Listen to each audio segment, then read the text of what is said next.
Urbanus, Hans Christian Andersen.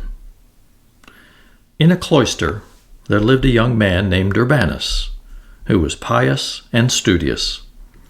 He was entrusted with the keys to the cloister's book collection and faithfully guarded this treasure. He wrote many beautiful books and frequently studied the Holy Scriptures and other works. Then one day, Urbanus, who'd been reading the writings of the Apostle Paul, found in the Bible, "For 1,000 years in thy sight are but as yesterday when it is past, and as a watch in the night." This impressed the young man as being quite impossible. He couldn't believe it, and he was tormented by doubt and ponderous thoughts.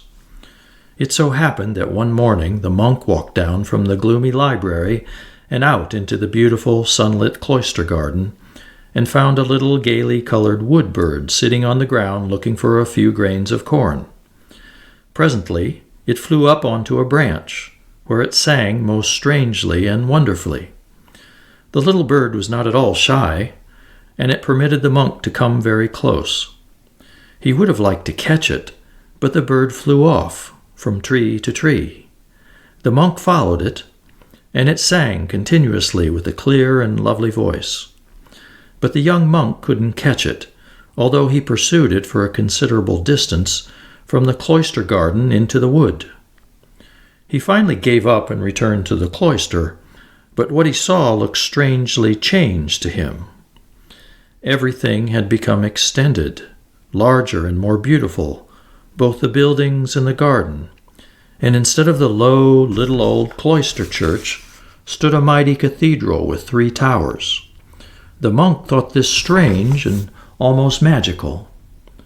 And when he reached the cloister gate and hesitantly pulled the bell cord, he was met by a gatekeeper who was a complete stranger to him and who astoundedly drew away from him. As the monk walked through the cloister cemetery, he noticed many, many tombstones that he didn't remember having seen before. And when he approached the cloister brethren, they all drew away from him horrified. Only the abbot, but not the abbot he had known, another younger one, completely unknown to him, stood still, and pointing the crucifix toward him, he said, "In the name of the crucified, who are you, unsaintly soul, who has risen from the grave, and what are you searching for among us the living?" At that the monk shuddered, and with downcast eyes he staggered like a senile old man. And look, he had a long silver-white beard that reached down below his belt, where the bunch of keys to the locked bookcases still hung. With shy reverence, the monks led the curious-looking stranger to the abbot's seat. There the abbot gave the library key to the young monk, who opened the library door and brought forth a handwritten chronicle in which one could read that a monk named Urbanus had completely vanished some 300 years previously. No one knew if he had escaped or had met with an accident. "Oh, woodbird, was it your song?" said the stranger with a sigh.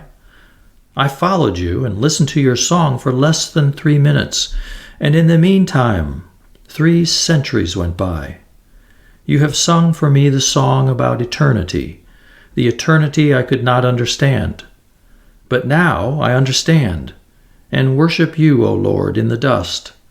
I am but a grain of dust," he said, bowing his head, and his body vanished into dust.